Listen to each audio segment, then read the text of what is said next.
اللہ تبارک و تعالی کا ارشاد ہے سورہ مرسلات آیت 20 پر فرماتے ہیں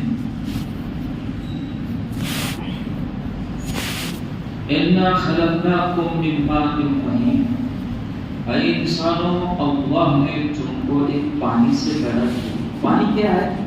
مہین، بڑا ہی حقیر پانی ہے، بے وقعت پانی ہے۔ تو حقیر پانی سے تم کو پیدا کیا اور اس کے لیے پورا نظام برپا کیا۔ نظام کیا تھا؟ یہ پانی آیا کہاں سے؟ تو اللہ تبارک و تعالی سورہ طارق آیت 7 پر فرماتے ہیں یخرج من بین الصلب والترائب، کہ یہ پانی نکالنے کے لیے اللہ نے مرد کے پیٹھ کا انتخاب کیا اور عورت کے سینے کا انتخاب کیا۔ یہ پانی کہاں سے آتا ہے؟ مرد کے پیٹھ سے نکلتا ہے اور عورت کے سینے سے نکلتا ہے، اور پھر کسی جگہ پر جا کر جڑتا ہے، اور اللہ تبارک و تعالیٰ نوما تصدیق، یہ قیدی ہے ان کے لیے، یہ ان کی ترتیب ہے کہ اس طریقے سے اللہ تبارک و تعالیٰ اس بچے کو پیٹ میں ٹھہراتے ہیں، اور جہاں مدت تمام ہو جاتی ہے اس کے بعد اللہ کی قدرت حرکت میں آتی ہے، اور ایسا مقام، ایسا ٹھکانہ جہاں سے دنیا کی ساری سائنسی طاقت نکالنے پر، باہر کھینچ کر لانے پر قاصر ہے۔ اللہ تبارک و تعالیٰ اپنے ایک امر سے، ایک چھوٹے سے دروازے سے اس نئے مہمان کو لے کر آتے ہیں، نکال دیتے ہیں۔ تو اللہ تبارک و تعالیٰ نے اپنا قانون بیان بھی کر دیا کہ جہاں زندگی کی کوئی شکل نہیں ہے، 3 اندھیروں کے اندر، 3 جھلیوں کے اندر ایک معصوم بچہ پروان چڑھتا ہے، باہر والوں کو کوئی خبر نہیں اندر کیا چل رہا ہے۔ ارے باہر والے تو باہر والے ہیں، خود اماں کو خبر نہیں میرے پیٹ میں کیا چل رہا ہے۔ تو اللہ تبارک و تعالیٰ کا تو یہ نظام ہے، ان کا اپنا طریقہ ہے کہ زندگی جہاں زندگی ہو وہاں سے موت کو باہر نکالتے ہیں، اور جہاں سے موت ہی موت ہو وہاں سے زندگی کو باہر نکال کر لاتے ہیں۔ قرآن نے ایک نہیں سینکڑوں قصے بیان کیا۔ نوح علیہ السلام کی قوم پر عذاب آیا، ساری موت کا کاڑا اور اس زمین پر چھایا، بیوی بھی گئی، بیٹا بھی گیا، لیکن اللہ نے ایک کشتی کے ذریعے نوح علیہ السلام کو زندگی کی کگار پر لا کر کھڑا کر دیا، ایک پہاڑی کے اوپر، ایک پہاڑ کے اوپر لا کر کھڑا کر دیا۔ ادھر حضرت یونس علیہ السلام مچھلی کے پیٹ میں ہے، زندگی کا کوئی نظم، کوئی نظام نہیں ہے، مگر اللہ نے اپنے ایک امر سے سارے موت کے نقشے میں سے، پانی موت، مچھلی کا پیٹ موت، رات کے کھٹا ٹوپ اندھیرے موت، اللہ تبارک و تعالیٰ نے وہ ساری موت سے زندگی کو ایک طرف نکال کر لایا۔ اتنے پر بس تھوڑی ہوا، حضرت ابراہیم علیہ السلام اللہ کی قسم بھاگ کر نکل کر بچنا بہت دور کی بات تھی، جب پرندہ آسمانوں پر سے اڑتا تھا تو اس آگ کی شدت گرمی سے وہ پہلے جلتا تھا، بعد میں نیچے گرتا تھا۔ ابراہیم علیہ السلام کو جب آگ میں بھی ڈالا تو 2 شکلیں تھی۔ ایک شکل تو یہ تھی، وہ ابراہیم علیہ السلام کے ہاتھ پر جوڑ کر کہتے دادا تم بھی چلے جاؤ مت، مگر ایسا ہو نہیں سکتا تھا۔ تو انہوں نے شیطان کے مشورے پر ایک گوبر بنایا جس کو ہم گلیل کہہ لیں، اور اس میں ڈال کر کے پھینکا ہے۔ تو ابراہیم علیہ السلام جب اس نقشے کے اندر جا رہے ہیں تو فرشتے بھی آ گئے، کہتے ہیں ابراہیم ہم آپ کی حفاظت کرنا چاہتے ہیں، تو کہنا حسبی اللہ، میرے لیے تو اللہ کافی ہے۔ تو اس موت کے نقشے میں جب جا کر کے پھنسے نہ ہو تو بچے ہیں۔ خود کہتے ہیں کہ جو عزت کا اور جو راحت کا سامان میرے لیے آگ میں تھا وہ اس زمین پر بھی نہیں کیا گیا۔ اللہ تبارک و تعالیٰ سارے موت کے نقشے سے زندگی کو نکال کر بچایا۔ اکثر انبیاء کے ساتھ یہی کچھ ہوا۔ آخر میں جو سب سے عظیم الشان پیغمبر حضرت محمد مصطفیٰ صلی اللہ تبارک و تعالیٰ علیہ وسلم ہے، یہودیوں نے کہا ہم آپ کی دعوت سننا چاہتے ہیں، آپ کہتے کیا؟ اللہ کے رسول علیہ السلام کو تو اس بات کا لالچ تھا کہ لوگوں کو حق ملے اور لوگ حق کو قبول کریں، لہذا ہمارے پیارے نبی ان کی بات سن کر ان کی دعوت پر ان کے گھروں کی طرف چلے۔ تو ان لوگوں نے ایک کام یہ کیا کہ ایک بڑی دیوار تھی، اس دیوار پر چند لوگوں کو متعین کر کے اور ان کے ہاتھ میں پتھر دے کر کے ٹھہرائے رکھا، کہ جو ہی وہ ہمارے دروازے پر آئیں گے ہم دروازہ نہیں کھولیں گے اور وہ کھڑے رہیں گے، بس ان کا کھڑا رہنا ہوگا، تو ان کے اوپر سے پتھر دھکیل دینا، ہم بعد میں کہہ دیں گے کہ پتھر گر گیا ہوگا۔ اللہ کے رسول علیہ الصلوۃ والسلام دروازے کے قریب پہنچنے والے ہیں، جبریل نے آ کر ہاتھ پکڑ لیا، یا نبی اللہ ان لوگوں نے آپ کے خلاف غداری کا پلان بنایا، آپ اندر نہیں جا سکتے، واپس لوٹے۔ پتہ ہے جب یہ واپس لوٹے، یہودیوں نے آپس میں چرچا اس بات کی کہ شاید کہ جبریل نے آ کر آسمان سے خدا نے ان پر وحی بھیج دی ہے، ورنہ ہمارا پلان ہمارے علاوہ کسی کو پتہ نہیں تھا۔ کتنا بڑا یقین کی بات ہے، ان کو بھی پتہ ہے کہ جبریل آئے ہوں گے، ان کو بھی پتہ ہے اللہ نے بھیجا ہوگا، لیکن جس دل میں حسد پنپتا ہے وہ تو پھر بھائی کو بھائی نہیں مانتا، تو ان کے دل میں تو حسد تھا، انہوں نے قبول نہیں کیا، لیکن زندگی کا نظم اللہ نے چلایا۔ پھر وہ بھی موقع آیا کہ سارے لوگ چاہتے تھے کسی طریقے سے اس پیغمبر کو ختم کیا جائے، نعوذ باللہ من ذالک۔ اس کے لیے ان لوگوں نے میٹنگ کی، اس میں بڑے بڑے طاقتور لوگوں کو اور ذہین لوگوں کو جمع کیا تاکہ اس ظاہری طور پر اس فتنے کو کیسے ختم کیا جائے۔ وہ فتنہ کا تھا، وہ تو رحمت کی رحمت، سراپر رحمت تھی، تو مشورہ ہو رہا ہے کہ کیسے مارا جائے، کیسے ہمارے راستے سے اس مشکل کو ہٹایا جائے، کیونکہ ہماری نسلیں برباد ہو جائیں گی، بیٹے ہمارے سرکش ہو رہے ہیں، بیٹیاں ہماری اس کی ہو کر رہ رہی ہے، کیا کیا جائے۔ تو سب مشورہ ہو رہا تھا، تو کسی نے کچھ کہا، کسی نے کچھ کہا، کسی نے کچھ کہا۔ ایک بڑے میں بیٹھے ہوئے تھے، وہ بات کو کاٹ دیا کرتے تھے، اگر ایسا کرو گے تو ایسا الٹا نقصان ہوگا، ایسا کرو گے تو الٹا نقصان ہوگا۔ تو لوگوں نے چڑ کر کہا بڑے میاں آپ ہی بتا دو کیا کیا جائے۔ روایتوں میں لکھا ہے بڑے میاں کہا کہ شیطان بوڑھے کا روپ دھارن کر کے آیا ہوا تھا۔ اس نے کہا میری رائے یہ ہے کہ ہر قبیلے کا ایک آدمی اور سارے قبیلے کے لوگ محمد صلی اللہ تبارک علیہ وسلم کے گھر کے اوپر رات میں ٹھہرے، اور جب یہ تہجد میں گھر سے نکلتے ہیں حرم پاک جانے کے لیے، اسی وقت میں ہر قبیلے کا آدمی ان پر حملہ کر دے۔ تو الزام کس پر آئے گا؟ ہر قبیلے کے ایک ایک آدمی پر آئے گا، تو قریش سب سے مقابلہ نہیں کر سکیں گے۔ تو سب لوگوں نے تالیاں پیٹی کہ واہ کیا رائے اور کیا مشورہ ہے۔ لہذا آج صبح میں مشورہ ہوا اور شام میں اس کے اوپر انہوں نے عمل کیا کہ پیارے نبی صلی اللہ تبارک علیہ وسلم اپنے گھر میں آرام فرما رہے ہیں، دشمن نے چاروں طرف سے آپ کو گھیرنا شروع کیا کہ جو ہی صبح تہجد میں حرم کے لیے نکلیں گے تو ہم ان پر حملہ کریں گے۔ تو دیکھو چاروں سمت نہیں تھی وہ، بلکہ ہر سمت تھی وہ جہاں دشمن یعنی موت کھڑی ہوئی تھی کہ پیارے نبی کو آج نعوذ باللہ قتل کرنا ہے، تو ساری موت آ کر کھڑی ہے۔ اللہ تبارک و تعالی نے اتنی خطرناک موت کی حالت سے بچانے کے لیے جو ہمارے نبی کو نظم دیا، سسٹم دیا، نظام دیا، میں تو حیرت میں پڑ گیا۔ اسی لیے تو کہا کہ روزانہ لوگوں سورہ یاسین پڑھ لیا کرو، اگر جی لو گے اللہ کام بنا دیں گے، مر جاؤ گے تو اللہ جنت بنا دیں گے۔ سورہ یاسین کے فضائل بیان کیے گئے کہ اللہ کے رسول علیہ الصلوۃ والسلام ارشاد فرماتے ہیں کائنات کا اللہ تبارک و تعالیٰ نے ایک دل بنایا ہوا ہے، مکۃ المکرمہ ہے، ہر چیز کا کوئی نہ کوئی دل ہے، ایسے ہی اللہ پاک نے قرآن پاک کا دل اس سورہ یاسین کو بنایا ہوا ہے۔ تو پہلے نبی کہتے ہیں میرا دل چاہتا ہے، میرا دل چاہتا ہے کہ قرآن کا دل ہر میرے امتی کے دل کے اندر بسیرا کر لے۔ اس لیے نیت کرو ایک ایک آیت بھی سیکھ لیں گے، 83 آیتیں صرف سورہ یاسین 83 دن میں یاد ہو جائے گا، کرتے نہیں ہیں شام۔ پہلے نبی کی چاہت نہیں، بلکہ اس چاہت پر یہ امید بنی ہوئی ہے کہ ممکن ہے قیامت کے دن ان لوگوں کو چھانٹ لیا جائے گا جن کے سینوں میں سورہ یاسین محفوظ ہوگا۔ تو ساری موت کھڑی ہے، اور بننے کا نظم کیا دیا؟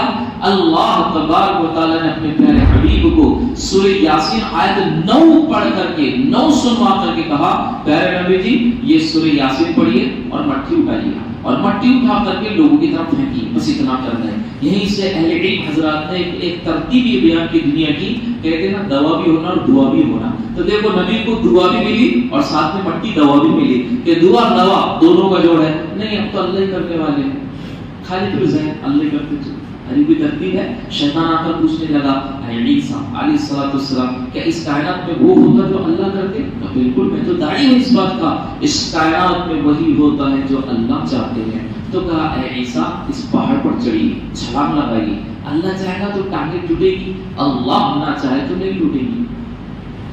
عقل میں آنے کی بات سے واپس کی، کیا صحیح تو کہہ رہے تو کہ اللہ ہی سب کچھ کرتے تو چلو پہاڑی پر سے چھلانگ لگاتا ہوں۔ لیکن قربان جائے عیسیٰ علیہ السلام کے اس جملے پر جس نے ساری انسانیت کی قیامت تک رہبری کر دی۔ عیسیٰ علیہ السلام نے کہا شیطان حق یہی ہے کہ کرنے والا صرف اللہ ہے، مگر بات یہ ہے کہ اللہ کو اختیار ہے بندے کا امتحان لے، بندے کو اختیار نہیں ہے کہ اللہ کا امتحان لے۔ یہ تو اللہ کا امتحان لینا ہو گیا، ظاہر طور پر تو کہتا ہے کہ اللہ ہی کرنے والے ہیں۔ ایک بزرگ مثال بیان کرنے لگے، ایک آدمی پہاڑ سے لڑکتا آ کر کے کھائی میں گرنے لگا تو اس کے ہاتھوں میں ایک درخت کی جڑ آ گئی، اس نے اس کو مضبوطی سے پکڑ لیا، تھا پکا مسلمان، تو کس کو پکارا؟ اللہ کو، اے اللہ بچا لے، اے اللہ بچا لے، تو ہی بچانے والا ہے، کیونکہ سب طرف موت ہی موت ہے۔ ہاتھ چھوٹا تو مرا، نہیں چھوٹا تو پسینہ ہاتھوں کا آئے گا، جڑ ہاتھ سے نکلیں گی، پھر مرا۔ بچانے والا صرف تو ہے، اوپر کسی کو خبر ہونا نہیں ہے کہ میں یہاں پر لا کر کے لٹکا ہوا ہوں، اللہ بچا لے۔ تو کسی نے بزرگ کہنے لگے کہ کسی آواز دینے والے نے آواز لگائی، تیرا بھروسہ کس پر ہے؟ کہتا جی اللہ آپ پر ہے۔ تو واقعی میں مجھ پر ہے؟ کہ جی اللہ آپ پر ہے۔ تو آواز دینے والے نے کہا چھوڑ دے پھر اللہ کے نام پر چڑھ کو، پکا پکڑنا ہو نہیں، بولے یہ تو نہیں چھوڑتا، گھومنا لیکن یہ نہیں چھوڑتا۔ تو اللہ تبارک و تعالیٰ کو اختیار ہے۔ چاندر بازار اب ہم سے کچھ دور نہیں ہے، کبھی پہنچا ہو وہاں کی بھی رشتہ داری ہوگی تو اس بات کی آپ تحقیق کر لینا۔ ایک نوجوان چلا لگا کر آیا وہاں سے، واپس آنے کے بعد باپ کے ساتھ کھیت میں پہنچا تو ایک اس کو سانپ بیٹھا ہوا دکھا۔ اللہ کرنا اس نے پیچھے جا کر کے اس کی دم پکڑ لی اور دم پکڑ کر اس سانپ کو باپ کے سامنے لے کر آیا۔ تو ایک طرف باپ دوسری طرف سانپ کا بیٹا اس کو چھوڑ دے، ایک کاٹ لینا تو زہریلا نظر آتا ہے۔ تو بیٹا چلا لگا کر آیا تھا، کہنے لگے ابا کرنے والا کون ہے؟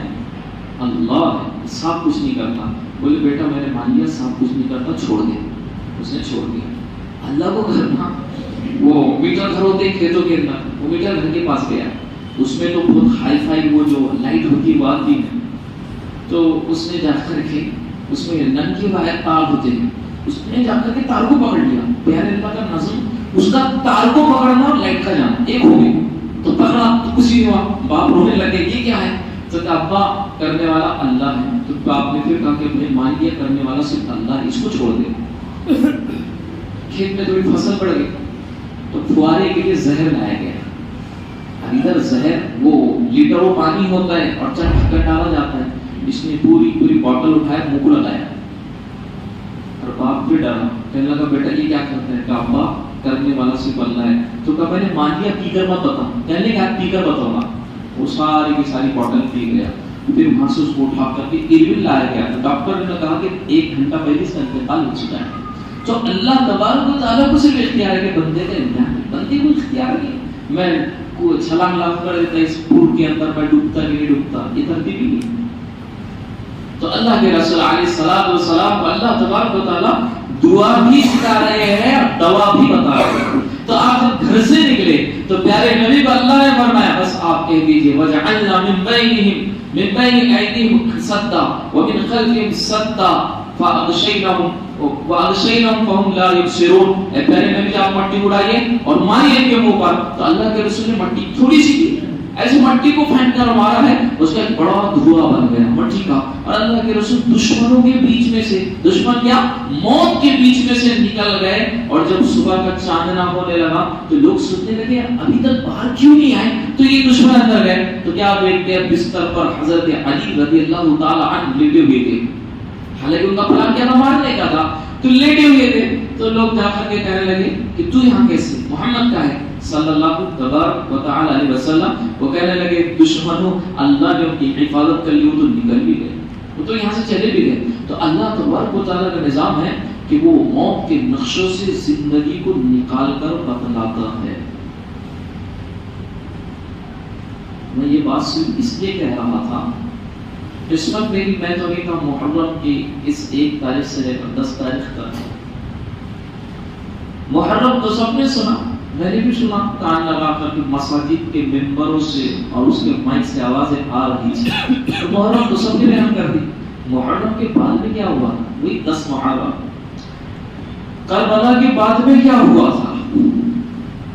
قصہ یہ پیش آیا کہ حضرت حسین رضی اللہ تعالی عنہ کو خط آیا کوفیوں کی جانب سے. آپ نے خط کو پڑھا, اس میں کچھ مضمون لکھا تھا کہ آپ ہمارے یہاں تشریف لائے, ہم آپ کی مدد کریں گے, لہذا آپ نے چند لوگوں کی تشکیل کی. کوئی ساتھ میں چلنے کو تیار نہیں ہوا سوائے آپ کے گھر کے لوگوں کی, صرف فیملی ممبرس ہیں. آپ یہ سارے گھر والوں کو لے کر کے نکلے. تو پہلی ملاقات ایک مقام پر آپ ایک آدمی سے ہوئی جو زمانے کا بہت بڑا شاعر تھا, جس کو لوگ فرزدق کے نام سے جانتے تھے. فرزدق کا آدمی تھا کہ ان کے دادا نے 92 یعنی 92 معصوم بچیوں کو, جن کو باپ جنگلوں میں دفنانے کے لیے لے کر جا چکے تھے. ہوتا تھا اس زمانے میں کہ بیٹی پیدا ہوتی اس کو دفن کر دیا جاتا تھا. تو 92 بچیوں کو انہوں نے اپنی رقم, اپنا مال, بلکہ ایک مرتبہ ساتھ میں کچھ نہیں تھا اور یہ قصہ پیش آ رہا تھا. آپ نے دور دیکھا کہ آگ جل رہی ہے تو دوڑتے ہوئے اس کے پاس میں پہنچے. اس سے کہا ایسا ظلم نہ کر کہ اپنی معصوم بچی کو قتل نہ کر. کیوں؟ اس لیے کہ تیرا میرا وجود ان بچیوں کی برکت سے ہے. میرے باپ دادا بھی میری ماں کو دفن کر دیتے, آج میں نہ ہوتا, تیری ماں کو دفن کر دیتا تو تو نہ ہوتا. اس بچے کو دفن مت کر. پتہ نہیں اس کے نسل کے اندر اللہ پاک نے کتنے خزانے پوشیدہ چھپا کر رکھے ہوئے ہیں. وہ ماننے کو تیار نہیں ہوتا, کہتا کہ تو کتنی فکر کرتا ہے, تو مجھے کیا دے گا. تو آج پاس میں کچھ نہیں تھا. فرزدق کے دادا نے کہا میری سواری لے لے, بچی میرے حوالے کر دے. فرزدق نے اس بچی کو اپنے ہاتھ میں اٹھایا, کھانا بھی اور پانی بھی اور سواری بھی ساری دشمن کو دے دیا, وہ ظالم باپ کو دے دیا, اور معصوم بچی کو اٹھا کر لایا. اور جب یہ مکہ پہنچی, فرزدق کے دادا جب مکے پہنچے تو مکے میں پہنچ کر کے نڈال ہو کر زمین پر گر گئے, کیونکہ پیدل چل رہے تھے. بچی کو گود میں اٹھایا ہوا تھا اور بچی کے اوپر رحم بھی آپ نے کھایا تھا, اور وہاں جا کر کے گر گئے. نبی کا زمانہ دیکھ نہیں پائے, انتقال کر گئے. حضور علیہ السلام نے ارشاد فرمایا تھا کہ فرزدق کا دادا صالح بن کر مرا ہے. ان کے لیے اللہ کے رسول نے بشارتیں سنائی تھی. تو یہ اس زمانے میں ہو جایا کرتا تھا. تو فرزدق کا ان کو دادا کی سمجھ پر بڑا فخر تھا کہ نبی نے زمانے جاہلیت میں ہونے کے باوجود ان کے لیے دعائیں کلمات کہے تھے. تو فرزدق ملا سب سے پہلا آدمی. حضرت امام حسین رضی اللہ تعالی عنہ نے پوچھا کہ اے فرزدق تمہاری کیا رائے ہے, کوفیوں کا خط میرے پاس ہے, میں جاؤں نہ جاؤں؟ پتہ کیا کہا ان لوگوں نے؟ کہا, فرزدق نے کہا اے امام حسین رضی اللہ تعالی عنہ, کوفیوں کی تلواریں آپ کے ساتھ میں ہیں مگر دل آپ کے ساتھ میں نہیں ہے. میری رائے ہے کہ آپ نہ جائیں. امام حسین نے مسکرا کر کہا نہیں, میں تو مدینے سے, نبی کے نانا کے شہر سے, نانا کے وطن سے قدم باہر نکال چکا ہوں, اب واپس نہیں ہو سکتا. لہٰذا آپ چلتے ہیں. اور چلتے چلتے چلتے چلتے کربلا پہنچ رہے ہیں. تو میں ایک جگہ پر پڑھ رہا تھا اور میری تحقیق ہوا کرتی ہے ہر بات کے پیچھے. تو میں نے جب اس کی تحقیق کیا تو آج سن 2023 کے اندر مدینے سے کربلا کا راستہ اگر کوئی پیدل چلنا چاہے تو اس کو 1740 کلومیٹر چلنا پڑے گا. اس زمانے میں مکہ مدینے کا فاصلہ 400 سوا 400 450 کلومیٹر, تب بھی 16 دن لگا کرتے تھے.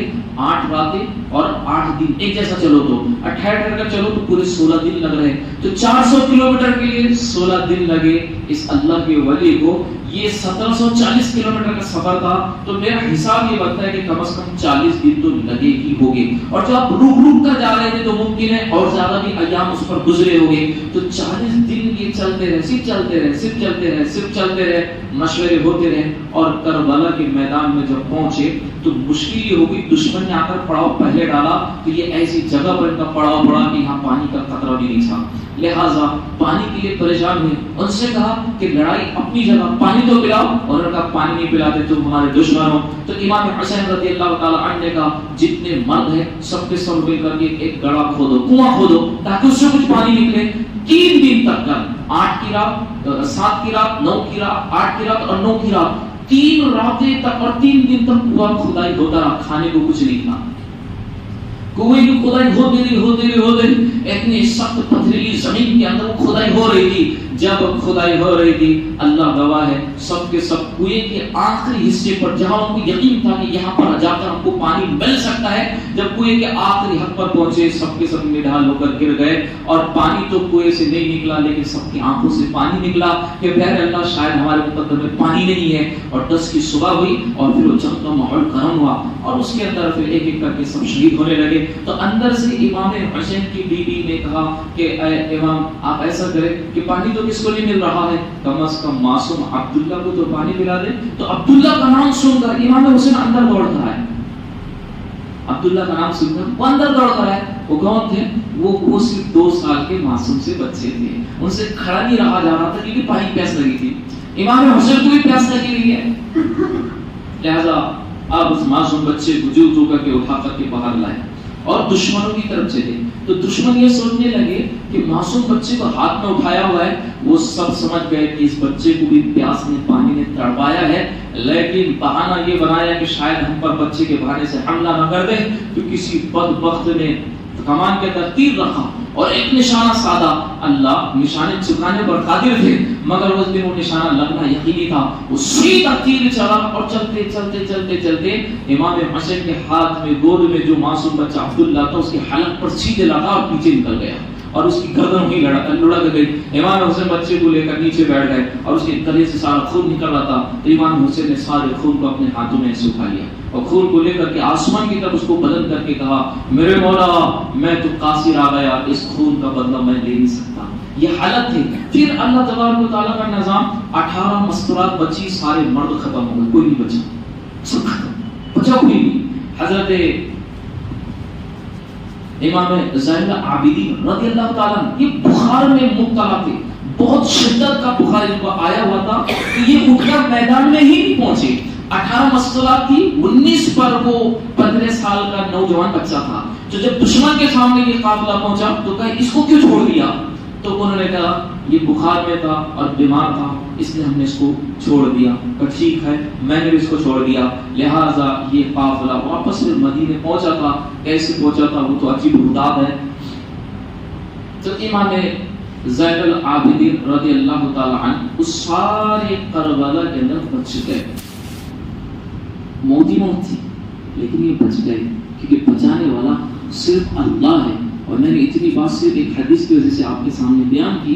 ابو داؤد شریف کی روایت ہے 2494 کے اوپر 84 کے اوپر 2484 کے اوپر پیارے نبی نے فرمایا، جس کو ام سلمہ بیان کرتی ہے۔ ام سلمہ کون ہے؟ پیارے نبی کی بیوی ہے، 11 میں سے 1 نمبر اس کا بھی ہے، اوروں کے مقابلے 100 گن ہے، لیکن وہ خود کہتی ہے کہ پیارے نبی کو میں نے کہتے ہوئے سنا کہ آپ علیہ الصلوۃ والسلام نے ارشاد فرمایا المہدی جو من عترۃ من ولد فاطمہ، کہ لوگوں میری نسل کسی بیوی سے نہیں چلے گی، میری نسل کسی بیٹے سے نہیں چلے گی، میری نسل صرف ایک میرے خاندان کے بیٹے سے چلے گی جو میری بیٹی فاطمہ سے پیدا ہوگی۔ تو حضرت فاطمہ سے ساری نسل چلنی تھی، لہٰذا پیارے نبی کے فرمان کے مطابق وہ واقعہ سچ ہو گیا۔ ادھر کون بچا؟ زین العابدین۔ ادھر حضرت حسن بھی تھے جو مدینے میں شہید ہوئے، ان کی بچی تھی بیٹی، لہٰذا حضرت حسین کے بیٹے اور حضرت حسن کی بیٹی، یہ دونوں نسل چلتی رہی۔ وہ دور آئے گا کہ حضرت حسین کے خاندان کا بیٹا ہوگا، حضرت حسن کے خاندان کی بیٹی ہوگی، ان دونوں کا نکاح ہوگا، اس سے ایک بیٹا پیدا ہوگا جس کو ساری دنیا امام مہدی کے نام سے جان رہی ہوگی، اور وہی سب سے بڑے قائد اعظم ہوگے جو پوری دنیا کے مسلمانوں کو اجتماع کرنے کے لیے اس دنیا کے اندر تشریف لائیں گے، امام مہدی۔ تو دیکھو اللہ نے کیسی موت کے نقشے سے، کیسی موت کی شکل سے ایک زندہ جاوید امام زین العابدین کو پیدا کیا، اور ان کی نسل کے اندر حضرت امام مہدی کو پیدا کیا گیا۔ اگر اللہ نے موقع دیا تو آئندہ ہفتے کچھ اس کے متعلق اور بات کریں گے۔ اور اسی ماہ کے اندر چونکہ اور اسی پہلے ہفتے کے اندر چونکہ حضرت عمر فاروق کی شہادت ہوئی تھی، اس شخصیت کو، اس ہستی کو ہم چاہ کر بھی بھلا نہیں سکتے، ان کے متعلق بھی کچھ بات ہوگی۔ وآخر دعوانا